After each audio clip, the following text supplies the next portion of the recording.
Today, we're going to be talking about waiting on the Lord, right? So we finished Psalm 119. We've seen this kind of establishment of and connection with God, and really just kind of before Christmas, right? Jesus coming is kind of like the ultimate answer to the waiting that everybody was waiting on.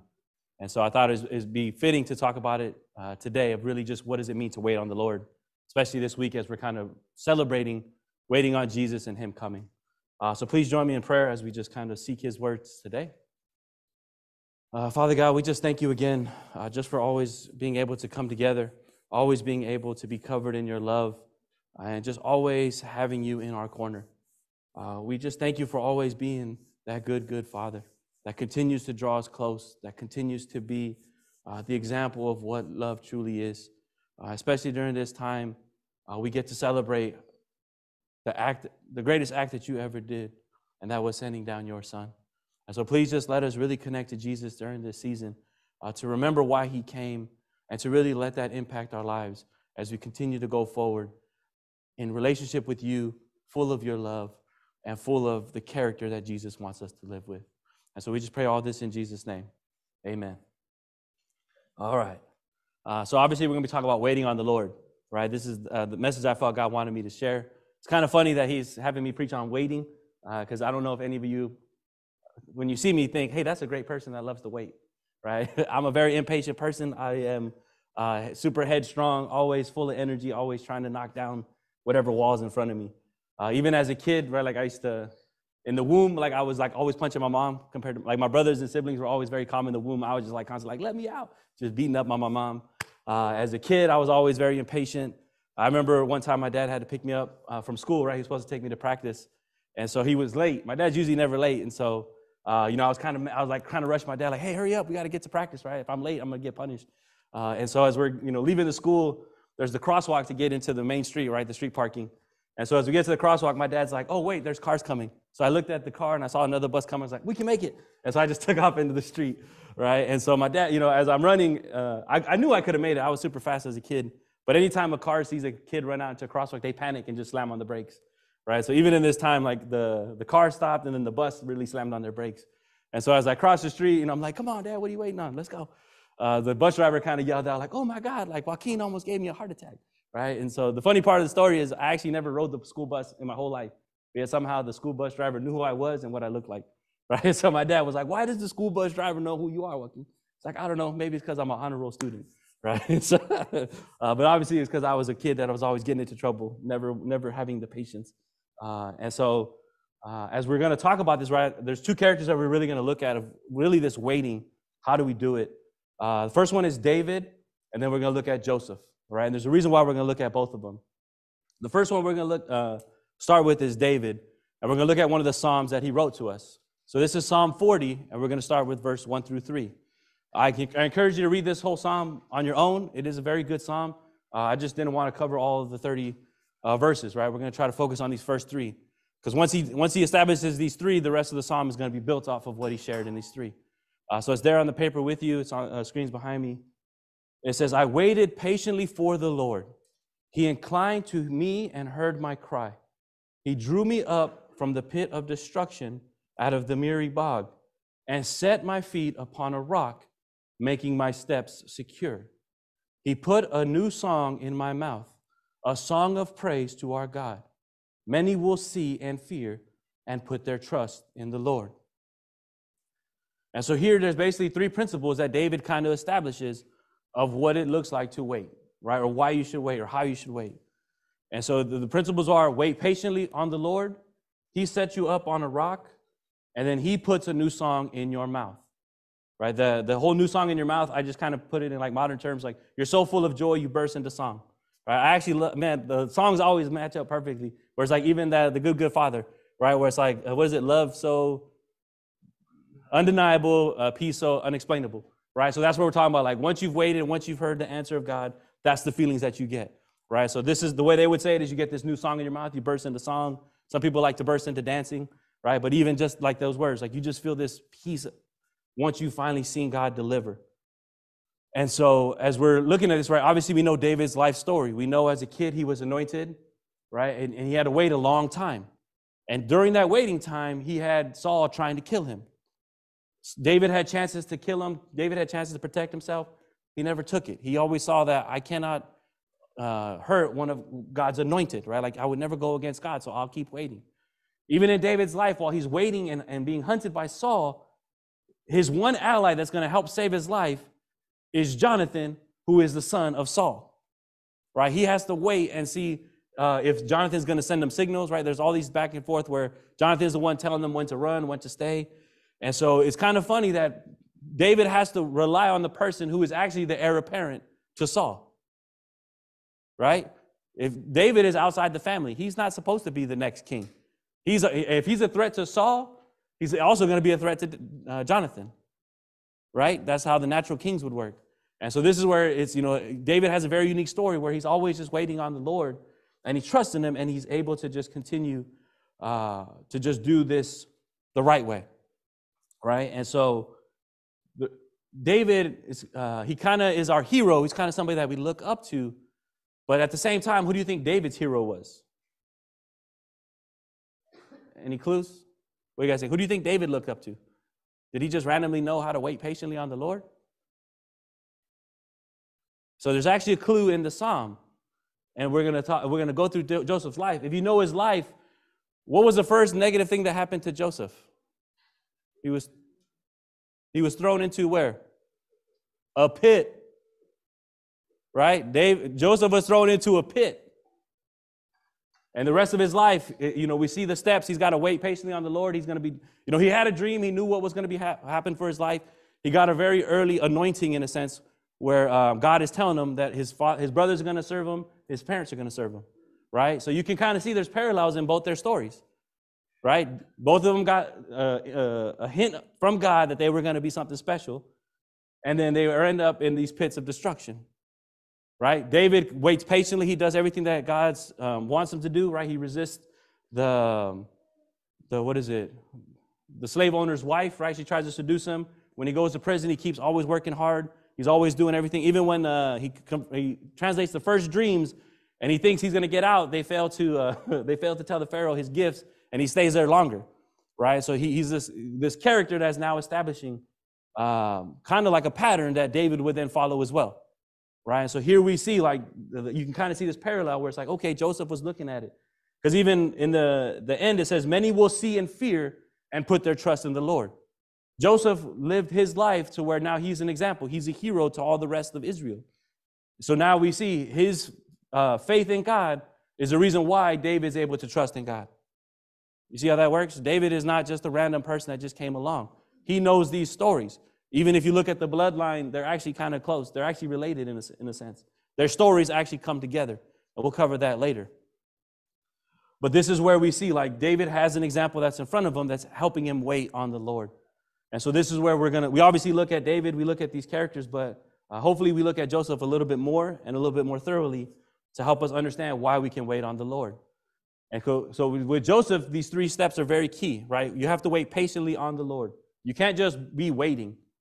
Is anybody a good waiter? Like, you know what I'm talking about? Like where you never complain when you have to wait? Who's a complainer when they have to wait? I know. So yeah.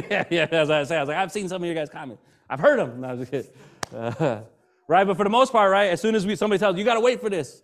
Now, why? Why can't I have it now? Right, like you start saying all that stuff. Nobody's going to give it to you, so you have to wait for it, right? So yes, you're a waiter, but you're not waiting patiently. That makes sense? You're always keep asking. Can I get it yet? Can I get it yet? Can I get it yet? Does that make sense? So that's not how you're supposed to wait on the Lord. You're supposed to wait patiently.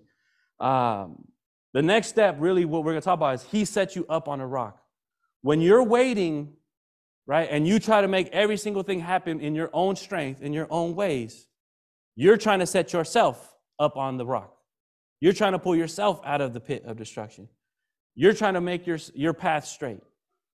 Right? If that's what you're trying to do, that's fine. But you're going to end up in a place that is based on your strengths, your visions, your abilities. Right? This psalmist and what they're writing is like, that's not what we want. We want that what God says. Right? If we're going to be where He ultimately says, then we have to wait for Him to then put us there. He's going to be the only one that can get us to those heights that we could never reach on our own. Right? David is one of those stories. He's not part of the family. He's the youngest sibling. right? When Samuel is trying to anoint the next king, he asks to see Jesse's kids. He doesn't even bring them in, right? He brings all the other siblings. So this is where we see David has no path to becoming the king of Israel, right? So that's not his dream. That's not what he's trying to achieve. God's like, don't worry about it. I got you. I look at the heart. Samuel, go ask for the missing son so that you can anoint the right one, right? And so even David's path, like I said, Saul's got other kids that are supposed to be in front of David. His path should not be to the king. If you know Saul's weaknesses and how his sons died, that's why I said that's what happened. There's a reason why they got taken out, right? Saul himself almost killed his own son because he made a stupid vow, right? But this is where we see, like, David would never have had that rock or that plan because that was not in his life, right? So he's just trusting God, and there's nothing David could have done to get there. We see in David's life, he did not take out Saul when he could, because he knows that if he did that to put himself in that position, if you kill the king and he has other sons, what's going to happen to you? You probably start a civil war, right? If he kills Saul, then Jonathan or the other son, right? They'll have leaders that back them. Hey, we need to take out David. Now all of a sudden they start fighting, right? So we see David. There's a lot of wisdom in his actions, and it actually is what helps him. It helps God fulfill the plan that he had for David by not taking out Saul, by being patient. All the things happen to where Saul's family gets taken out, and he's able to step in. All right, so this is where we see, like, this is what it means to wait patiently. You don't try to set yourself up. You let God do it. And so in the end, that's where he's the one that will put the new song in your mouth, right? He's the one that's going to fill you with so much joy that you burst into song. And so this is where these characters, if you know David, it's in 2 Samuel, I think it's chapter 8, but basically when he finally is established as the king, he starts dancing in the street, right? Like, he's so happy, he's dancing, he's going crazy, like he's just singing to God. When he does this, he actually pisses off his wife. Her name was Michal, and she was the daughter of Saul, right? And so basically when she sees him dancing, he's kind of like, yes, right? And so it's like an insult to her. Like, he's just kind of like, my father's legacy is gone. And so this is what actually then fractures their relationship, because then she tells him, like, you know how offensive that is? Like, you just embarrass yourself in front of everybody. And he's like, you think that's embarrassing? I'm going to keep doing it even more, because I'm going to keep celebrating what God has done, right? And so in this story, like, she ends up getting her own punishment because she's mad at David becoming king, even though that's her husband. And so basically it says she ends up becoming barren for the rest of her life until she dies, because she did not want what God wanted, right? Like, this was, we see that she had issues with it, but this is where we see David obviously celebrating. And so this is where hopefully we look at that story, but also then we're going to look at Joseph, because David's story is pretty clean cut. We understand, like, how it works, but Joseph is probably one of the harder stories because he has so much time being down, right? David, we see him achieving all these victories. He's always this great champion. He's always has these people around him, right? Like, he ends up building up this huge army. And so he just always has people believing him. And so David has, it's still tough to wait, but at the same time, he's not as low and as much despair as Joseph. And so that's why I like to look at his story. And so Joseph, I think, does everybody pretty know much Joseph's story? Right? I don't have to spend a lot of time on the details, right? He had the dream, the visions that the 7 stocks would bow down to him, then the sun and the moon would bow down to him. He was favored because he was the first son of the favorite wife, right, of Rachel. When his dad, has his business, Joseph's the most faithful one. He's the one that works hard. He's even though he's the youngest, the dad sends him out to go check on his older brothers, right? And so when his brothers sell him off, do all these other things. And so as we always know that story, we never focus on the end of Joseph's life and the details that are there. We just kind of see it like he was, the slave. He was always out, and then all of a sudden everything clicks and he's good to go, right? Does anybody know of Joseph's kids? Who is Joseph's kids? All right. It was Ephraim and Manasseh. Manasseh was first, Ephraim second. Does anybody know what those names mean? Oh, yeah. She was quick with the names, but what do they? Because like Abraham meant father, right? All these names meant something. So does anybody know what Ephraim and Manasseh?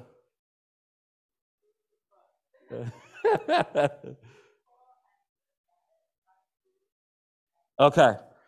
So that's good. So basically, when Joseph interprets the dream of the Pharaoh, he's elevated to the second in command. He's put in charge of every single thing, right? And as the famine's getting ready to start, he ends up having kids. And so it tells us who they are. It says before the year, it's on the paper 41 and it's on the screen. It says before the year of famine came, 2 sons were born to Joseph. Asenath, the daughter of Potiphar, the priest of On, bore them to him. Joseph called the name of the firstborn Manasseh, which means, not on screen yet. For he said, God has made me forget all my hardship and all my father's house. The name of the second he called Ephraim, for God has made me fruitful in the land of my affliction. So right here, after he's now appointed to number 2, he's like, I'm so good. I finally made it. I've forgotten all about all the tough times that I went through. I've forgotten about my family. They don't even matter to me no more, right? I moved past it. I'm done. That's where he feels, and that's why he names his kids that way. So we now kind of see this kind of, it's not arrogant, because he basically thinks, after living that such a tough life, when he sees this glory and joy, he is singing this new song, right? He's so happy he's willing to name his kids that. But in actuality, God is not done with him yet, because God's promise was not that he become a very powerful person. God's promise was not that he become the second most powerful person on earth, right? God's promise was that everyone would bow down to him. So that hasn't happened yet. Because even in that description of the second child, he made me fruitful. Fruitful is like the complete process of maturation, right? You plant seeds, it grows roots, it grows up, then it finally starts growing out fruit. Does that make sense? So when he says, God has made me fruitful, he basically is telling you, God delivered me, and now I'm actually finally mature, right? And so Joseph, he feels that way, but God knows that's not true, because the dream has not been fulfilled. And so this was in 41, he names his kids. 42, we're now going to see where he is not right. So he was claiming that he forgot his father's household, right? He forgot all about everybody back home. So in Genesis 42, in verse 8 through 9, right, when he first sees the brothers, when they come to get the supplies, it says, and Joseph recognized his brothers, but they did not recognize him. And Joseph remembered the dreams that he had dreamed of them, and he said to them, you are spies. You have come to see the nakedness of the land. Joseph was bragging that he forgot all about them, but it was actually reverse, right? The brothers forgot all about him. So as soon as they see him, they don't even recognize him. Doesn't even register that he's still alive, right? Joseph was sent away when he was 17. If he was a baby, you could understand, hey, maybe they didn't know what he grew up to be like. But most of us, we can tell who we are from our 17-year-old selves. Would you guys agree? Right? Some of us that are older. If you're 17 right now, you're going to look the same. Right? People always look at you the same. All right, but this is where we see, like, even though Joseph, he was almost pretty much grown, they still know what he looks like. Yet somehow, as soon as they saw him, it didn't even register in their mind. They had put him completely out of their minds, right? They thought he was completely dead. Joseph, the person that was bragging that they were gone, that out of his life, or gone out of his mind, he's instantly hurt, right? This is why he then calls them spies. He wants to then try to mess with them. He wants to try to get some kind of punishment on them, right? Because that's where you see the rest of it. He starts putting the money back in their sacks, right? Like he starts messing with his brothers because he's not over it, right? If he was a person that forgot all about it, who is so happy God made him forget everything, why does he care? Why does he do what he does to his brothers? Right? This is where we see he's not over it yet. Because now he remembered his dream, right? His brothers brought back that dream. I am not where I'm supposed to be yet.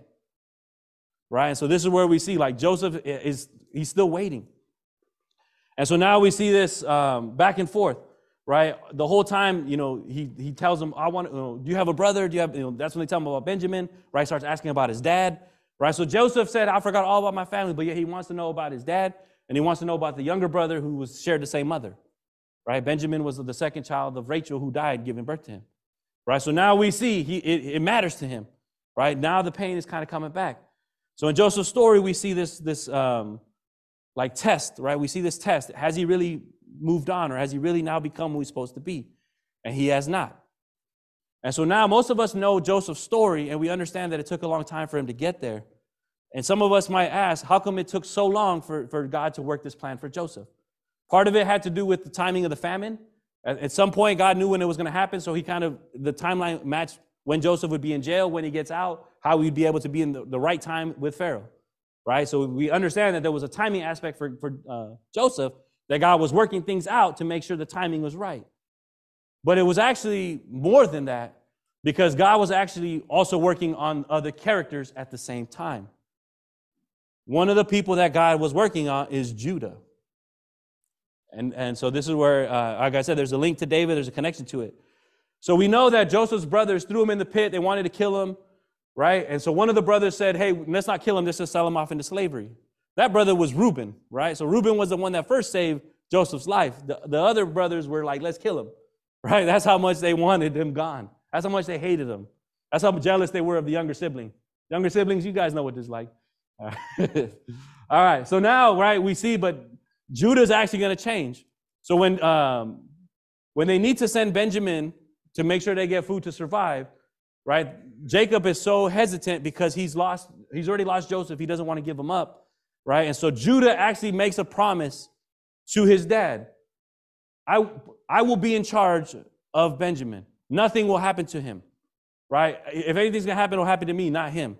You have my word. It'll be on me. So now when they go to Egypt and Joseph ends up holding Benjamin, right? They find the cup inside his stuff. And so now when it's like, go back and bring your father and leave Benjamin here, we see Judah now talk to Joseph. So this is in chapter 44. And this is verse 32 to 34. It says, for your servant, this is Judah talking back to Joseph. For your servant became a pledge of safety for the boy to my father, saying, if I do not bring him back to you, then I shall bear the blame before my father all my life.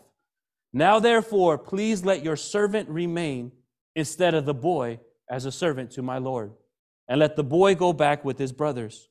For how can I go back to my father if the boy is not with me? I fear to see the evil that would find my father. Here, Judah is saying, I'll trade my life for his. I'll take the punishment. I do not want to see my father suffer again. Right? This is where we just kind of breeze through this detail. Think about that. They had no hesitation killing Joseph, even though that was their father's most beloved child. They had no hesitation. They didn't care what it was going to do to their dad. They wanted him gone. Yet here now Judah is saying, I've now seen what my father went through after losing one son. I cannot stand to bear it for him to lose a second. Right? Now we see Judah is changed after his evil act. The time, everything that went on, Judah is no longer the same person. And so he is now willing to actually stand in the place of his brother. This is where we see, like, why do we have to wait on God? Why does it matter? And it's like, because there's other things going on. It's not just us being worked on. All these other things are happening to where it's all going to work out perfectly. Right? Because when we see Judah make this claim, this is why Judah is actually selected to be the tribe that Jesus would come from. Right? When Jacob dies, you'll see later on, he's trying to bless all the sons. A bunch of them are not very good. Basically, the two good ones are Judah and Joseph. It's out of the 12 tribes, right? It's kind of funny, there's only two good ones. But basically, that's where he then tells them, right? Jacob blesses Judah. Your kin will now have the scepter in their hand, and it will not depart from them. Right? These will be the leaders of our people. And so this is where we kind of see, like, look at the heart that Judah has. This is exactly what lines up with the leaders and the proper kings, right? And obviously Jesus, right? We get to see this willingness of like, hey, they made a mistake. We're gonna fix it, and we won't punish Benjamin or our dad again, right? And so this is where that understanding of why we trust God, why we're looking for Him to set everything up on the rock, is because of this story. We see Joseph going away actually changed his brothers. His brothers are very key because those 12 children would now be where God establishes Israel, right? These would be the 12 tribes. They're still there. If you read Revelations, the 12 tribes all matter. There's apostles for each of the 12 tribes. Like, all of this is very important, right? And so, but God was trying to say, like, I need to work on the one that's going to now be the lineage of our leaders, right? I need the one, and so that's where it was kind of like, how do you make Judah have a good heart after him letting him make a terrible mistake, right? Even luckily God maybe inspired Reuben not to let him get killed, right? And so Obviously, God's plan would not get broken. But this is where we see God was working on Joseph, but also in the background, Judah was being worked on, right? We don't have enough details on that, but we can see now he's clearly not the same person. And that's where once now Joseph hears those words, he breaks down in tears. He's been playing games for 5 chapters. Verse 44 ends where Judas then makes his claim to him, right? I'll take the place. I don't want our father to suffer. And that's how 44 ends. 45:1 starts, then Joseph broke down in tears. Now Joseph, right, he hates his brothers. I don't know what all those emotions, all those hate, all those different things happening. But as soon as he sees his brother's changed heart, he breaks down in tears and he confesses who he is. I'm your brother. Come close to me. I'm alive, right? And so now we see this great connection. Now we see this great bond. And so in 45, I put it's a huge section, 1 through 15. This is Joseph talking to them. But basically, everything that Joseph keeps saying, he tells them, do not worry. I do not hate you. I'm not angry because it was God that did this. Right? So I put it in bold on the handout where you'll see it over and over again. He says, and now do not be distressed or angry with yourselves because you sold me here. For God sent me here. God sent me before you to preserve life. And God sent me before you to preserve for you a remnant on earth and to keep you alive for many survivors. Not you who sent me here, but God. And then it ends where he tells, go tell my dad, God has made me Lord of all Egypt. Come down to me. Do not tarry. And so this is where now Joseph is complete. Now we see he's living up to those 3 things. He waited patiently. He's kept doing what God wanted him to do. He is now set up on a rock, right? His brothers are now bowing down to him, and his father will soon come to him to bow down as well. And now he has this new song in his mouth. Now he can truly claim what he named those kids, right? God has made him forget all his hardship because now he has accepted all that hardship, knowing it put him where he needed to be, right? So he's loving the fact that that's where God put him. And he's forgotten all about what his father's household did to him, right? He wants his brothers to come close. He wants them to be united again. He wants his father back, right? Now we see this. And so that's where, and then at the same time, now he's being fruitful, right? Now he is finally in the place where he's supposed to be, and he's now going to fulfill his mission of saving Israel. His job was not to save Egypt. His job was to save Israel. How God did that was by putting him in Egypt and putting him in the place. Now he is finally fruitful because he's actually bringing in the tribes to go live with them. Because that's where he then warns them, hey, we're only in year 2 of year 7, of a 7-year famine. Come here, we're going to survive, right? And so now that's where he said, it's funny, Joseph thought he made it, but he wasn't done yet, right? He was still trying to wait. He still needed to wait on the Lord to finish that process. And so even then, right, now that he's finally got there where he's supposed to be, he'll be tested again to see whether he's really now content with what God has done. So in Genesis 50, this is when Jacob dies. It's kind of funny, his brothers, after being together for years, right, seeing him forget everything, as soon as their dad dies, they start panicking. Did he only forgive us because of our dad, right? If once our dad's dead, is he going to now kill us or get his revenge, right? So they're not sure yet. And so they end up writing this fake letter that are like, oh, the dad wrote his last confession saying, forgive them all, make sure you take care of them, right? So it's funny, here his brothers are kind of lying, or they're worried about their lives. But so as Joseph hears that, he just kind of laughs it off and says, hey, come here, I love you guys, right? Let me remind you. And so this is where Genesis 50, 19 through 21 says, right? Joseph said to them, do not fear, for am I in the place of God? As for you, you meant evil against me, but God meant it for good, to bring it about that many people should be kept alive as they are today. So do not fear, I will provide for you and your little ones. Thus he comforted them and spoke kindly to them. Right? So here we see, that first test, he didn't pass it. Second time, he's got it. He passes it flying colors. He's like, I got you guys. I have not forgotten that it was always God doing this. Right? This was always what God intended. You meant it for this, but God always meant it for that. And so this is where we see, Joseph is the greatest example of these 3 steps. Waiting patiently, being set up by God on the rock, being pulled out of that pit of destruction, set up on the rock, and singing a new song. Joseph lived the rest of his life singing that new song. Right? And so this is where we see that deliverance, the way the way it works when you truly wait on him patiently, what happens and the reward that comes from it. And so, obviously I encourage you guys to keep reading those stories, right? how to wait patiently, how to do all these things. I put a lot of characters there: the Noah, the Abraham, Joseph, David, Hannah, Jeremiah, Zechariah, right, Moses, because it's important to read those stories. If you're stuck while waiting, right, this is what David kind of gives us that clue. When he's stuck, when he's taking it to God, he's asking him for help in his distress, but he's also able to remember the stories of people that came before him, right? So this is where that's why it's important to see those clues from David's writings, that he's not just randomly pulling up this patience out of nowhere.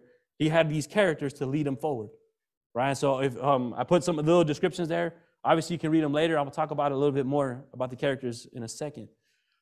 But for us, right, this is where, with Christmas time, I talked about it, like Jesus is answering their prayers, their pleas. If you read all the Psalms, has anybody ever read the whole book of Psalms? Right? Yeah, a couple people? All right. There's so many of them where they're crying out to be delivered, right? They're always crying out, help us, right? Or God, have you forgotten us, right? Does anybody know Jesus' words on the cross? Last words on the cross, what were they? What was his last words on the cross? Why have you forsaken me? Okay. Does anybody know what Psalm that's from? 22. Psalm 22 starts off, my God, why have you forsaken me? It's another psalm written by David. And if you read that, it's one of the greatest psalms that you can read, because it actually predicts how Jesus is going to come and go to the cross for all of us. Because basically David's saying, my God, why have you forsaken me? All the enemies are surrounding me. They're beating me up. They're beating me down. They've taken my clothing and tore it to pieces. They divided up against themselves. They're celebrating of how bad my life is and that God has not delivered me. And even though I'm in this lowest of low spots, I still trust you to deliver me, God. I still trust, and it just goes off. I know you're going to do this. I know you're going to do that, right? And so that's where we see, like the Psalm 22, those words where Jesus on the cross is actually that link to it, where it was like, you see David ending off like, I'm leaving it. I'm trusting that you will answer this plea, God. I will wait on you to deliver. We know that he obviously delivered in his life, but this is where we see all the ways, the way the soldiers beat up Jesus, right? It's kind of almost foreshadowed in that psalm, where it was like Jesus is actually showing us God heard it all, worked on it all, and delivered not just David, but everybody, right? So that's where it was kind of like this. These psalms have so much richness of waiting, and God's going to do something, right? God's going to do something. And so it's obviously, easy to read it, but it's harder when you're going through it, right? It's harder when you have not seen God deliver yet. And that's where you see those psalms, you'll see that their emotions are very well displayed of their frustrations. And so obviously Jesus coming will help us build up that confidence in God. But I wanted to take a little bit of time of talking about what does it mean to struggle while you're waiting? Because we mentioned, David says, you have to wait patiently on the Lord. That's easier said than done, right? And there's reasons why for it. But part of this, those next two steps, are we're going to help you. We're going to kind of break it down. And I'm going to use myself for this example. Because I think, it's always funny, like, you want to tell good stories where you've gotten God's answers, God's deliverance, and then you can share how it happened, and then you encourage people, oh yeah, he's going to do it.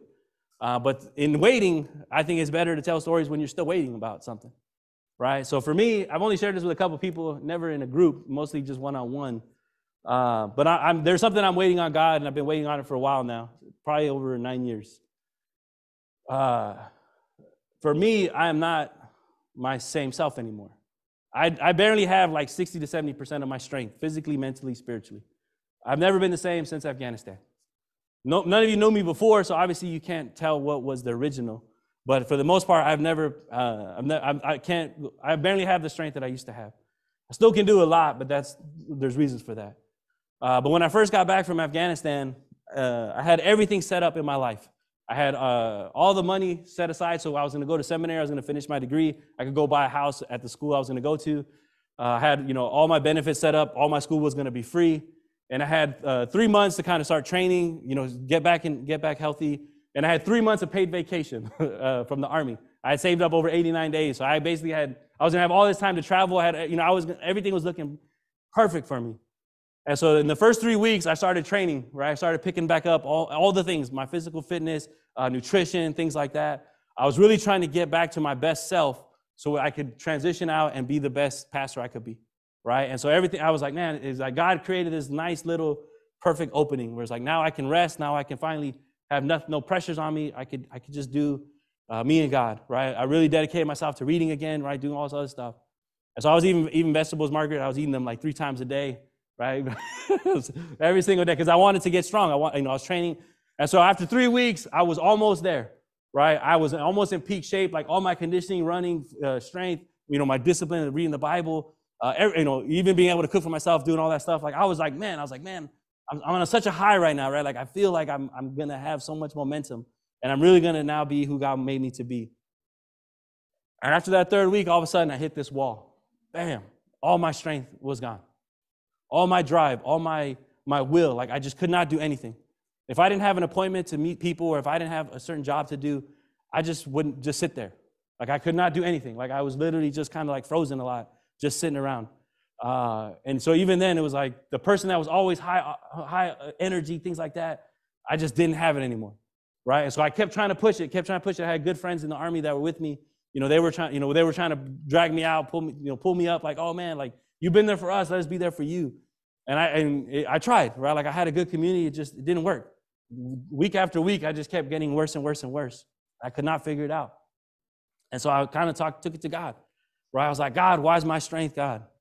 Right? I was really struggling because I've been strong my whole life. I was like, how can I not even recognize what's going on with myself? And so as I talked to God, he never answered me, right? He never told me why I lost my strength. And so now, but God kind of asked me a question. Joaquin, with all your strength, were you who you were supposed to be? And I was like, no, right? With all my strength, I did things I shouldn't have done. With all my strengths, I still fought God on, my timetable, my things that I wanted. If he didn't say that was good for me, I still tried to fight him on it, right? And so in many ways, I was like, okay, yeah, that's true. Like just having it is not going to make me be the person that I'm supposed to be. It's not a guarantee. Then he asked me another question. If I give you back your strength, you think you'll always do what I want you to do and you'll never fight me again? And I honestly answered him, I don't think so. Right? I know the tendencies that I have, or the ways I get led astray, where it's like, as soon as you tell me no, I'll do whatever it takes, right? Because I know I have the strength to overcome it. And so I could honestly answer God, I don't know why. I don't know why. I know I would not always do what you want me to do, because I'm not there yet. There's other things in my life that need to be fixed, right? There's character issues that were exposed in the trials that I went through. And I know the strength would not necessarily help me in that character development. And so as, I'm obviously trying to figure this out with God, I started thinking about it where it was like, is it because I don't have a war to fight anymore, right? Because all the time when I was in the Army, I trained super hard because it was always the threat of war, and I always had to lead people in that. So I always had that motivation, right? So now that I was my own person, I didn't have to fight anything, that crazy thing is not in front of me no more. I was like, am I not the same person because I don't have the same challenge in front, right? Because I don't really try that hard, but when you challenge me, it just brings out something out of me, right? As soon as I'm challenged, I just become my best self. And so that's where I was like, without that challenge, God, is this why I don't have the strength no more? The second thing that I thought about was like, did I max out my body doing all the things that I needed to do in the Army? Did I max out every single thing? That's why I'm now burned out, why my body can't heal, why it can't have the adrenaline that it once had, right? It's like, I knew that going in, I knew some of the choices I made, that was going to be the consequence. But at the same time, I wasn't ready to live in that down the road, right? I pushed it off. And so I asked God, is that why, right? Is it because I went too hard? And there was a lot of issues where, I was like, did I go too hard for things that God didn't want me to, right? Like all those things going through my head. I even blamed veggies, right? I was like, my whole life I was strong. I barely ate any veggies. And as soon as I started eating veggies 3 times a day for every day of the week, I lost all my strength. So I made a vow. I was like, I'll never eat veggies again, right? It's like, I'm going to just eat meat so I can get strong again. Has not worked, right? I wish. So I got to find the balance of it, right? But when you're desperate, right? When you don't have the answers, you'll look at everything, right? Like every single thing you're just trying to figure out. And so that's kind of like, I love that. That's why I said that song really hit, right? Where it's like, he's got those answers that nobody else has, right? And so as I keep seeking them, I've tried to do it through, doing a lot of school. I did like crazy hours during school. I set the record of most semester hours in a year. I did 46 semester hours in 1 year. with like a 3.7 GPA. So most students only take 18 to 24 hours a year. I doubled that with 47 or 46, 47, and with a high GPA. So because I was always like, I want something, put a challenge in front of me. I worked with multiple churches all my career, right? For the first 6 years, I was working with like 2 to 3 churches at a time, always trying to like find, as long as I have something hard enough or something that will make me needs to elevate myself, God will give me back my strength, right? So always trying to get it back myself. And so as as that didn't work over and over, right, it kept making me go back to God. God, how am I supposed to wait the right way? And so as he's answered me, it was kind of like, because I have part of looking at the characters, right? Like why it's important to look at characters. Even looking at Paul, where he talks about like he has a thorn in his side, right? If you guys know that verse where he's like, I asked God to take this thorn away from me 3 times, he didn't do it.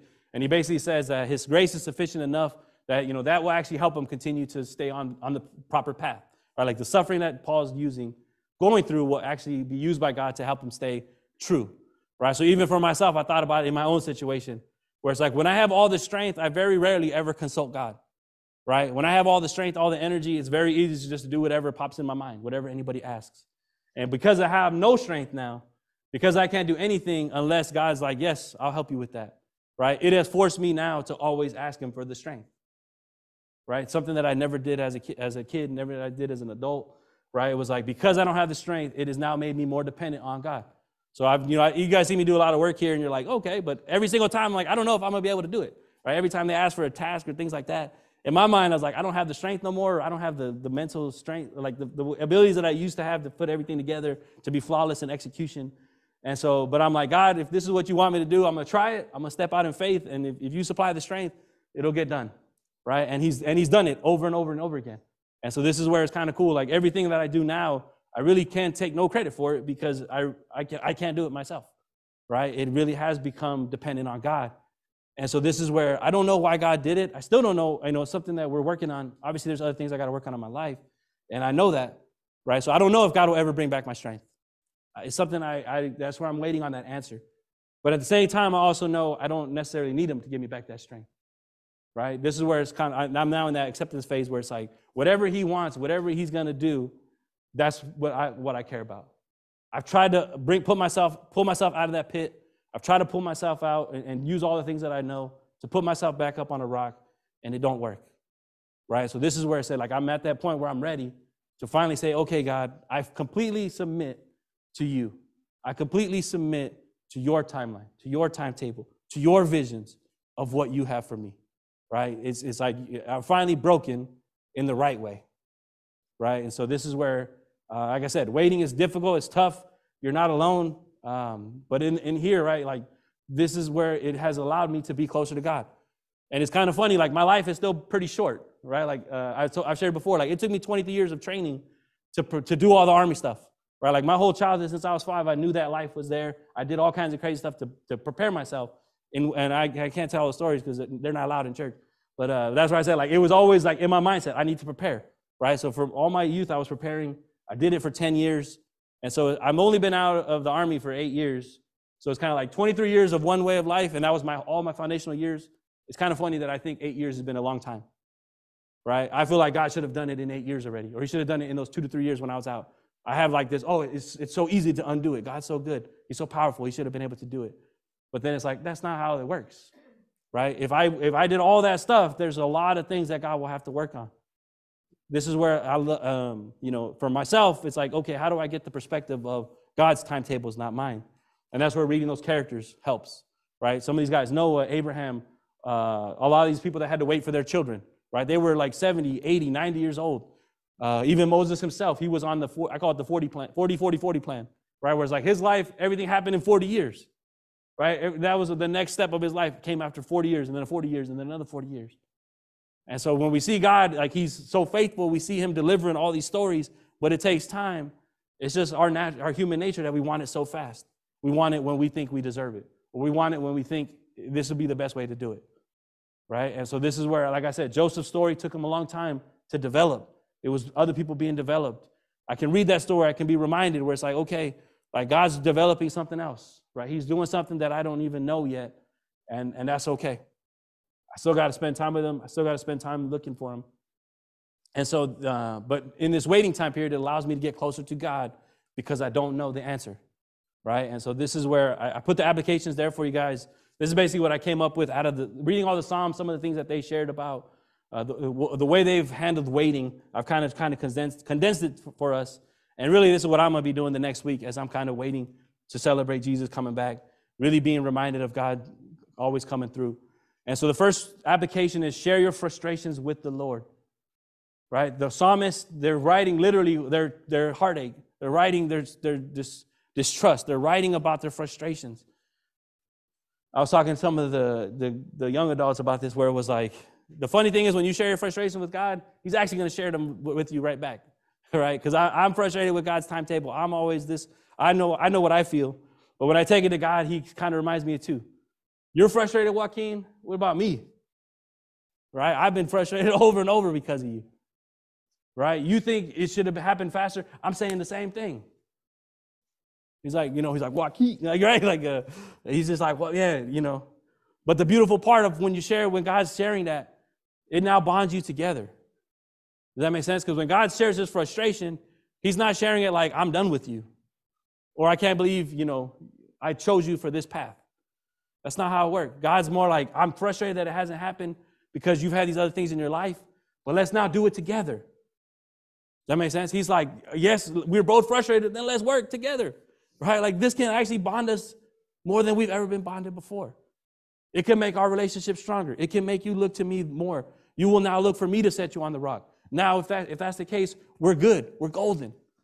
Does that make sense? So it's kind of funny. Like, once you share your frustrations, he shares them back. Now you then go on his timetable, right? It just gives you this, like, I let it all go. I'm giving it to God. And so once you share your frustrations, then you can pray for the strength to let go of that timetable, right? That's what we've seen. Joseph was on that life where he thinks he's got it all. All of a sudden it comes back, right? These tests will come down the road. And so this is where we see, like, we will be tested. We will think, okay, God's going to work on it. I'm turning it over to him. But then somehow we still put another timetable on it, right? We still put like, oh, well, this other person got it here. This other person. And so this is where it was like, God, we need the strength to just focus on ourselves, focus on the timetable you have for us, right? And as we do that, then we can commit to making daily plans to work on our future one step at a time.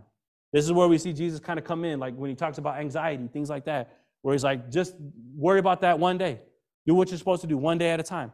Let God do the rest. Know that he's taking care of everything, and just take care of every challenge that comes up one at a time, right? That's how we see Joseph's life story, David, all these characters. They just handled it one step at a time. And so we can do that. If we're really going to wait patiently the right way, then the only way to wait is one day at a time. So once we do that, pray for God to increase your faith to weather the storms that may come. That's what we're saying. Like, some of these characters, their tests get harder and harder and harder. But yeah, that's where we see God increase their faith. There's a reason why we have the heroes of faith and their examples to look to, because they sought God for the strength when they struggled. And that's where, even for myself, I prayed to God a lot when I was younger, but it was only when I couldn't do the task. Only when I didn't feel like I had the strength to do it. Then I prayed to God. If I had the strength, I was like, God gave it to me. I don't need to ask him. Right? Like, that's his confirmation that I can go do it because he gave me the strength. And so this is where we see, like, now I know there's far greater storms ahead, right? Even though I'm going through what I'm going through now, I know that it will prepare me for what's next and what's next and what's next, right? And so this is where we have to always, it's not on us to build up our faith, right? It is on God to increase it. And so read thoroughly the character stories who teach us about waiting on the Lord. That's why Joseph's a very popular character, right? Most of you have heard his story over and over again. But most of you don't even know the details of his life, right? You didn't know his kids' names. You didn't know his brother, his transformation, all this other stuff, right? Is that fair to say? Right? And so if you struggle with waiting and you don't know any of the things that the characters went through, that's on you. Does that make sense? God gave you those words. Like, I know it's going to be a struggle to wait, so let me tell you about these people. Let me show you what I've done for them. Let me show you how I do the little details so that you can see the little details in your life. But because you don't know them, you don't see the little details, you struggle waiting. Does that make sense? That's why I say, like, he's looking at Joseph's details to help him. That's the key to success. And God easily made that Bible available to us so we can keep looking at those stories. So read them thoroughly. That's why I put that list there. Look at the full thing. Look at all the details. Myself, I obviously know the story very well, so I'm going to do a more comprehensive, in-depth analysis of each character.